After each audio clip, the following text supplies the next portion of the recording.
moi c'est Florence, je suis ravie de t'accompagner chaque jour qui précède Noël à travers ce calendrier de l'Avent spécial pour les parents. Chaque matin, tu recevras directement ton audio fait avec amour pour te booster, t'encourager dans ta mission de parent.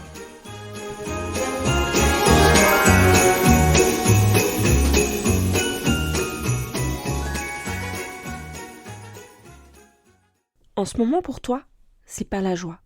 Tu es peut-être dans une situation où tu vois plus ce qui ne va pas que ce qui va. Et c'est important de considérer ça.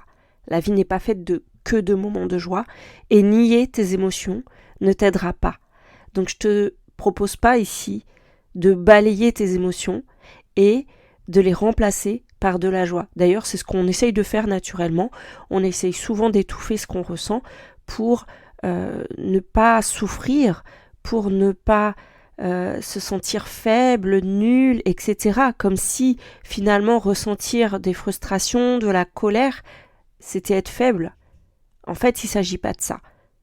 J'aimerais te dire que c'est pas grave de ne pas être joyeux tout le temps. D'ailleurs, c'est pareil pour ton enfant. Accepte que des fois, il soit triste, en colère, déçu, frustré. On voudrait balayer les émotions parce que elles sont difficiles à vivre, certaines. Et en faisant ça, on se met une pression de dingue et c'est là qu'on explose. Ou qu'on implose. Soit tu vas te mettre à crier sur ton enfant parce qu'il ne t'écoute pas, soit tu vas garder ton self-control tout le temps et puis au final tu commences à développer des maladies, des maux de dos, des diverses choses. Et ça, tu vois, ce sont les symptômes que quelque chose ne va pas mais que tu n'as pas écouté. Donc ton enfant, il a des émotions. Parfois c'est dur. Accepte-le. Reconnais-le.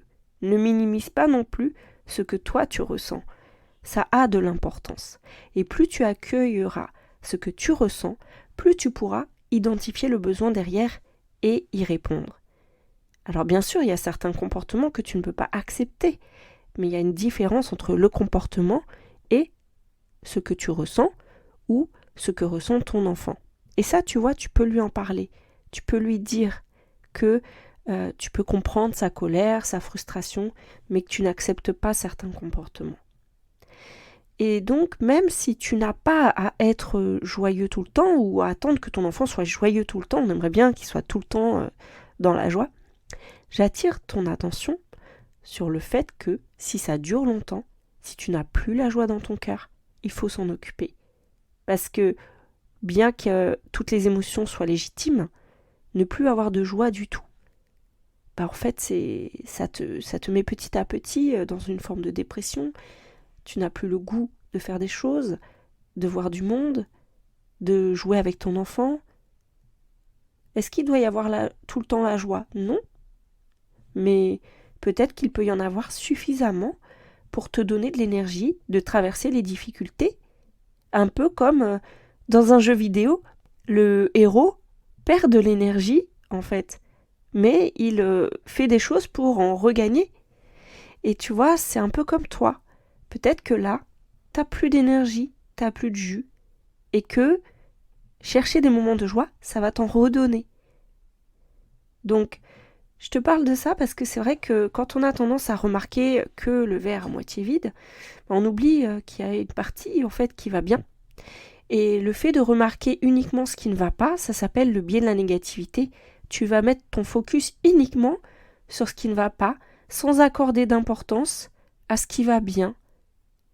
Il ne s'agit pas de minimiser ce qui ne va pas, mais il s'agit aussi de reconnaître ce qui va bien.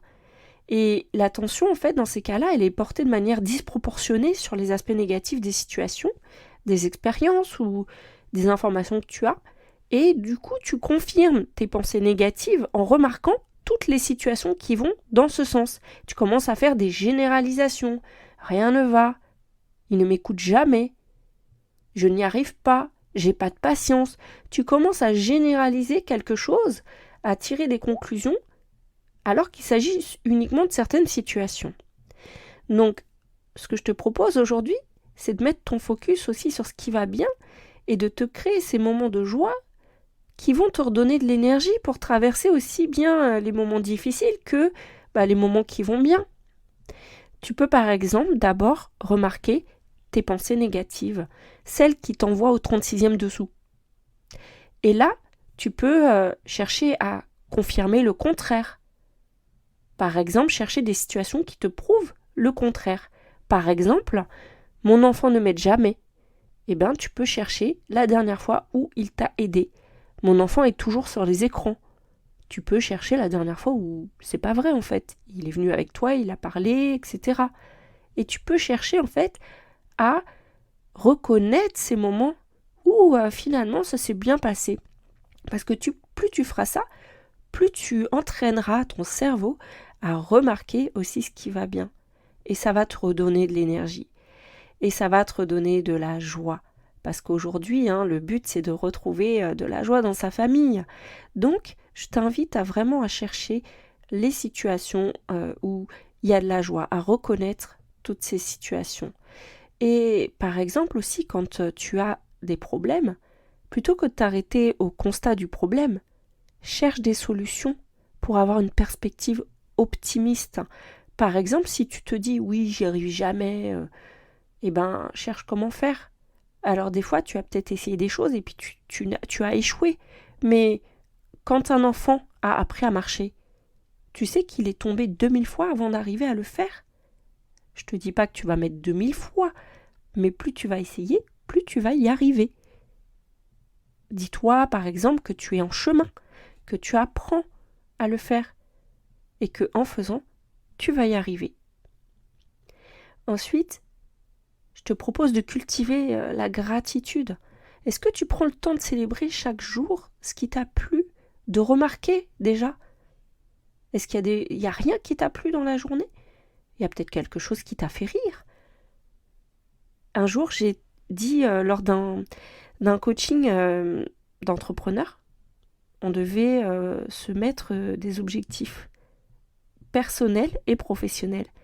Et moi, j'ai mis au niveau personnel que je voulais chaque jour faire sourire mes enfants. J'étais sûre que je le faisais déjà, mais là je voulais le faire intentionnellement, parce que je voulais remarquer ça. Mon objectif c'était que chaque jour, j'arrive à faire sourire chacun de mes enfants au moins une fois par jour. Et je coche. Pourquoi ? Parce que comme ça, j'allais être dans l'intentionnalité de le faire. Et l'intention précède tes actions. Si tu n'as pas l'intention de faire quelque chose, tu ne vas pas le faire. Si tu veux de la joie, aie l'intention d'en avoir. La joie, elle peut se décider.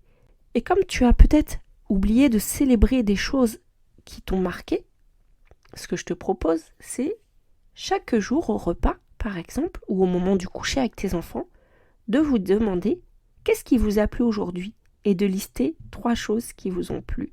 Ça fait énormément de bien de remarquer tout ce qui nous fait du bien dans la journée. Donc si tu veux retrouver la joie dans ta famille, ça demande de le vouloir et de le faire. Cherche déjà dans ce qu'il y a. Ensuite, tu t'occuperas de comment faire mieux, peut-être si tu le souhaites, si tu remarques que c'est quand même pas la joie vraiment. Mais commence déjà par chercher dans ce qu'il existe déjà pour pouvoir retrouver la joie dans ta famille. Et pour justement pouvoir préparer l'année 2024 sereinement, je te propose de nous retrouver vendredi à 12h30 parce qu'on va faire le bilan de ton année et on va voir qu'est-ce que tu as envie d'accomplir pour cette année 2024. Comme je te le disais, l'intention précède les actions. Donc je te donne rendez-vous vendredi prochain. Tu peux t'inscrire dans le lien qui est sous cet audio et me retrouver en ligne via Zoom vendredi prochain.